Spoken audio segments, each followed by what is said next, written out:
Hello and welcome to another week of Sambo iRacing. We're in the Mazda MX5 with the rookie fix setup at Rudskogen Motorsenter. This is a fantastic little technical track. There aren't a great many places to overtake, and there are a ton of off tracks that will give you time penalties. So make sure you do practice hard this week, because qualifying is going to be hugely important.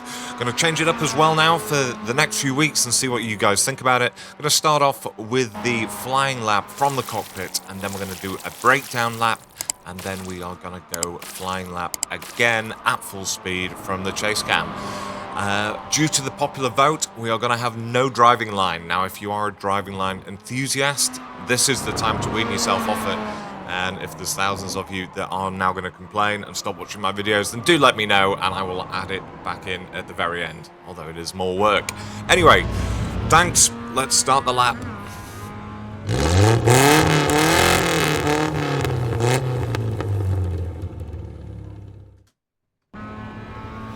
Right, here is the unimpeded fast lap from the cockpit.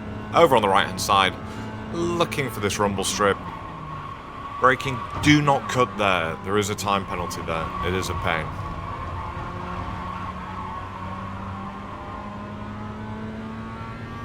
This is where we come up to turn 3 and 4. Very tricky corner, especially on cold tyres, so do be careful at the start of the race here.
Right, and over a line for a 133.392. Now we'll go and break this lap down, and I'll show you my braking markers.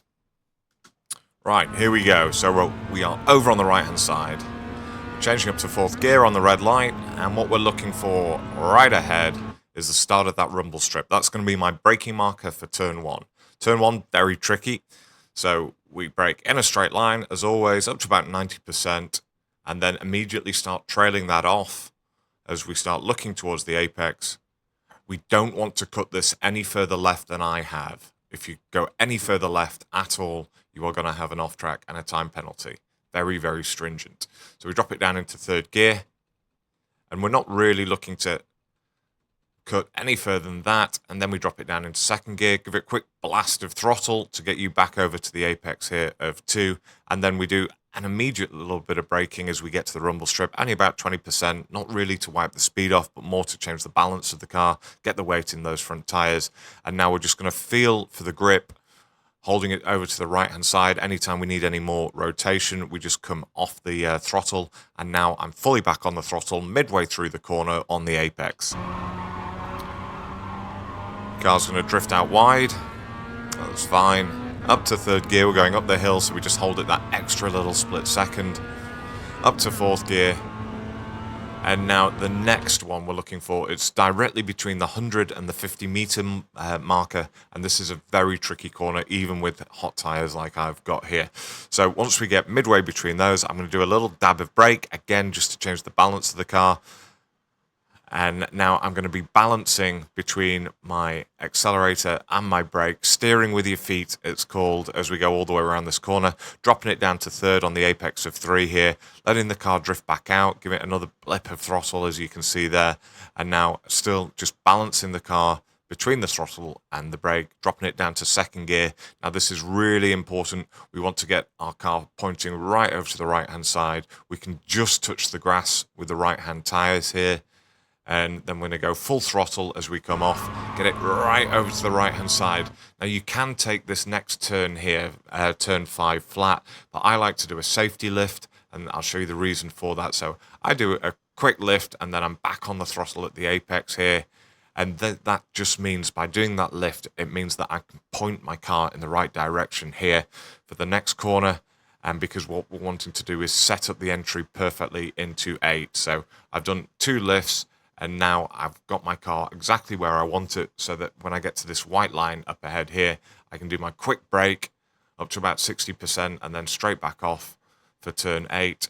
And now we're just feeling for the grip. We're getting it all the way over to the left-hand side. And again, every time we need that rotation, we're coming off the throttle. It does feel very boggy in second, but I have found it faster than going to first.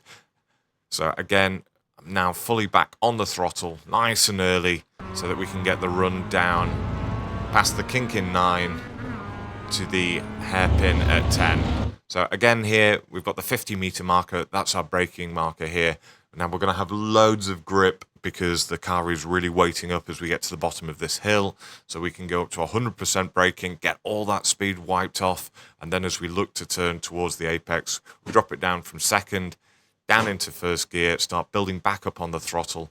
Now, this is a corner where if you do go to 100% throttle now, you're just going to spin those rears and you're probably going to turn yourself around.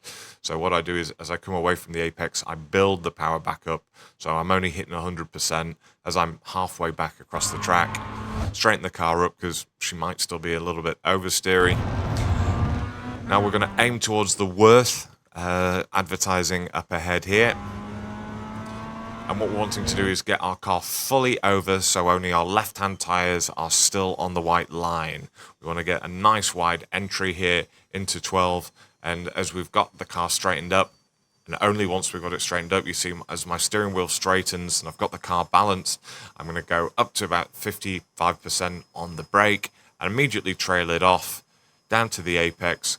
And now I start building back up on the throttle in 12 here. And again, build back up.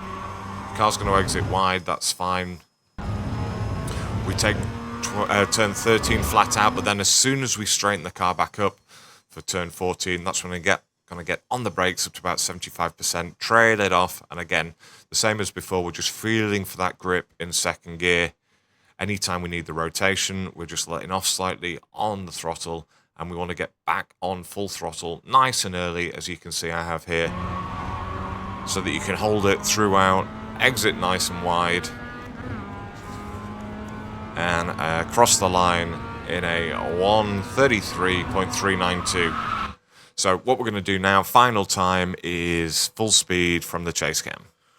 Right, here we go, final lap.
As always, thanks for watching. I've been Sambo iRacing. I couldn't do this without the support of you guys. 2,500 of you have now subscribed. I'm absolutely flabbergasted. Thanks again, and I'll see you guys in the week. Cheers.